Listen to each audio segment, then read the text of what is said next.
A ansiedade, na teoria freudiana, não pode ser confundida com o uso cotidiano da palavra.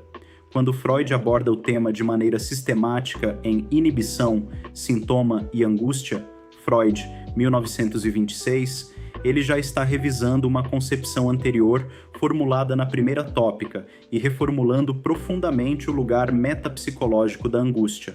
Por isso, compreender a ansiedade em Freud exige acompanhar o deslocamento teórico que vai das primeiras formulações sobre o recalque até a concepção da angústia como sinal. Na primeira teoria, articulada sobretudo aos textos metapsicológicos de 1915, como As Pulsões e Seus Destinos, Freud, 1915, Freud supunha que a pulsão se apresentava psiquicamente sob dois representantes, a ideia e o afeto. A ideia poderia ser recalcada, o afeto, por sua vez, não poderia ser recalcado do mesmo modo. Ele poderia ser deslocado, transformado ou convertido, e um de seus destinos possíveis seria a transformação em angústia. É nesse contexto que surge a formulação segundo a qual a angústia funcionaria como uma espécie de moeda corrente universal do afeto. Quando o conteúdo ideativo é recalcado, a carga afetiva pode reaparecer sob a forma de angústia. Essa concepção, contudo, não permanece intacta. Em Inibição, Sintoma e Angústia, 1926, Freud reformula radicalmente a teoria e propõe que a angústia não é produto do recalque, mas sua causa. A angústia passa a ser compreendida como reação do eu diante de uma situação de perigo.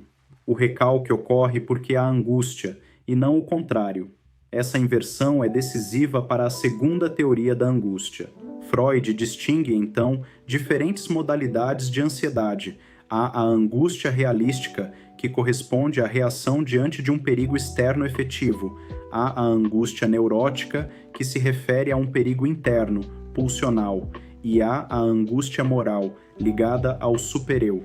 Essa diferenciação só é possível após a segunda tópica, apresentada em O Eu e o Id, Freud, 1923, onde o eu passa a ser concebido como instância mediadora entre as exigências do isso, as imposições do supereu e as demandas da realidade. A influência do pensamento evolucionista, especialmente de Darwin, é relevante nesse ponto.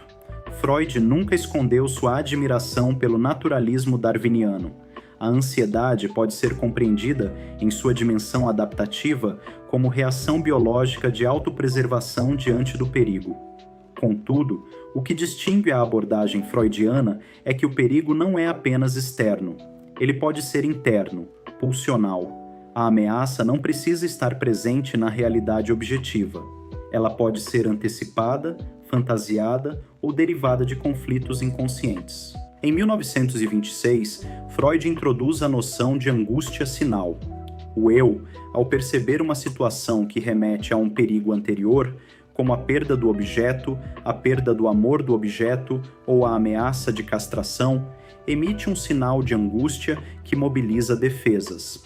A angústia torna-se então um mecanismo de alerta.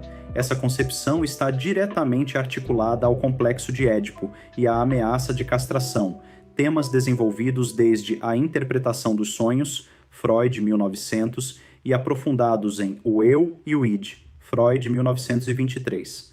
A experiência infantil de desamparo e dependência constitui o protótipo das situações posteriores de angústia. Freud também relaciona a angústia à experiência originária do nascimento, retomando uma hipótese já presente em textos anteriores. O nascimento seria o primeiro grande estado de excitação excessiva e desamparo, modelo para experiências futuras de angústia. Assim, a ansiedade não é simplesmente medo, é revivescência de uma situação traumática primitiva de desproteção. O princípio do prazer, formulado inicialmente em 1900 e posteriormente problematizado em Além do Princípio do Prazer, Freud, 1920, também é convocado para compreender a ansiedade.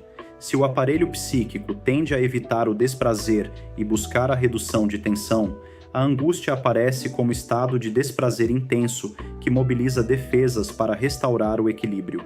No entanto, com a introdução da pulsão de morte em 1920, Freud amplia o campo teórico. A vida psíquica não é regida apenas pela busca de prazer, mas também por forças que tendem à repetição e à descarga, mesmo quando isso implica sofrimento. A ansiedade, portanto, atravessa as duas teorias pulsionais.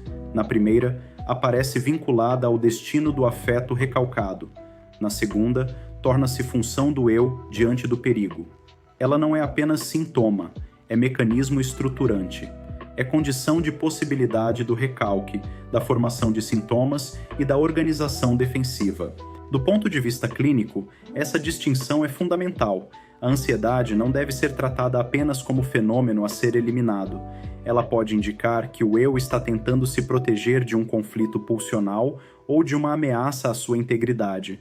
Compreender se se trata de angústia realística, neurótica ou moral implica analisar a economia psíquica envolvida, a posição do sujeito diante do desejo e a força das instâncias psíquicas. A ansiedade em Freud não é apenas emoção, é operador estrutural da teoria do sujeito. Ela articula pulsão, recalque, complexo de Édipo, formação do supereu e organização do eu. Longe de ser apenas sintoma contemporâneo, é elemento constitutivo da vida psíquica. Esta aula é parte de um percurso que não se faz com pressa nem com respostas prontas. A psicanálise se constrói no tempo, no contato com o texto, com o pensamento e, sobretudo, com a escuta. O que foi apresentado aqui não se esgota neste encontro. Ele serve como ponto de apoio para que novas perguntas possam surgir e para que o pensamento continue se aprofundando. A psicanálise não se oferece como um manual, ela se sustenta como uma experiência.